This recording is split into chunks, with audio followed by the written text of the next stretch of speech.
Of স্ট্যাম্পের বাইরের ছোট লেন্থের বল, আর তা পেয়েই পায়ের আঙুলে ভর করে বলটিকে সোজা বাউন্ডারিতে পাঠিয়ে দেন মাহমুদুল হাসান জয়। অসাধারণ এক ইনিংসে জয় মোট 14টি চার হাঁকিয়েছেন ঠিকই, কিন্তু এই চারটা বিশেষ, কারণ দীর্ঘ 43 মাস যাবৎ যেই টেস্ট সেঞ্চুরির অপেক্ষায় ছিলেন এই ওপেনার, এবার তার দেখাটা পেলেন অবশেষে। তবে এখানেই থামতে রাজি নন যে তিনি। ইনিংসে আরও 4টি ছক্কা হাঁকিয়েছেন, এমনকি সেই ছক্কায় ভর করেই ছুঁয়েছেন ক্যারিয়ারের প্রথমবারের মতন 150 রান। সিলেট টেস্টে দ্বিতীয় দিনের মধ্য দিয়ে বাংলাদেশ আরও একটা সফল সূচনা দেখা পেল লাল বলের ক্রিকেটে। ব্যাটিংয়ে নেই ধস, বরং চেনা উইকেটে এক অপ্রতিরোধ্য টপ অর্ডার। আর জয়, মুমিনুল, সাদমানরা তো এই দিনে পুরনো রেকর্ডগুলোকেই নিয়ে আসলেন সামনে।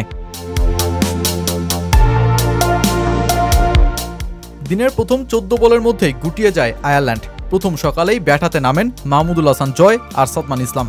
এরপরেই দুজন উইকেটে টিকে থেকে করেন 168 রানের লম্বা একটা পার্টনারশিপ। সাদমান 80 রানে আউট হলে ভাঙে যেই জুটি।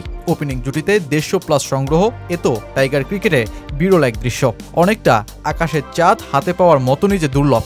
2015 সালের পর এটি সর্বোচ্চ ওপেনিং জুটি, এমনকি সব মিলিয়ে এটা বাংলাদেশের 4র্থ সর্বোচ্চ ওপেনিং জুটি।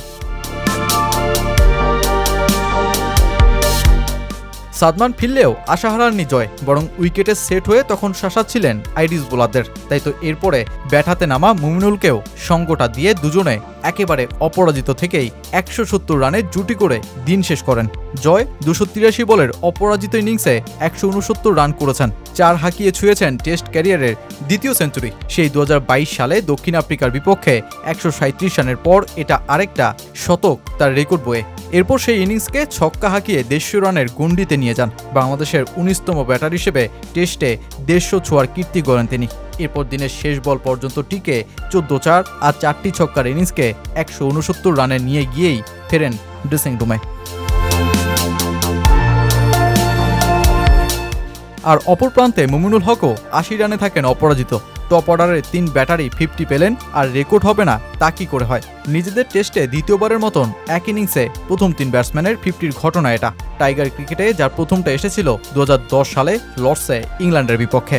সিলেটে তৃতীয় দিনটা তাই বেশ রোমাঞ্চকর হতে যাচ্ছে। বাংলাদেশ এরই মধ্যে 52 রানে এগিয়ে আছে, সুযোগ থাকবে রানের পাহাড় তৈরির। আর মাহমুদুল হাসান জয়ের আপাতত লক্ষ্য বোধহয় একটাই, আর 51 রান যোগ করা। তৃতীয় দিনে জয় আর 51 রান করতে পারলেই বাংলাদেশের টেস্ট ইতিহাসের সর্বোচ্চ রান সংগ্রাহক বনে যাবেন এই ব্যাটার। পেছনে ফেলবেন সতীর্থ মুশফিকুর রহিমের রেকর্ডটাকেও।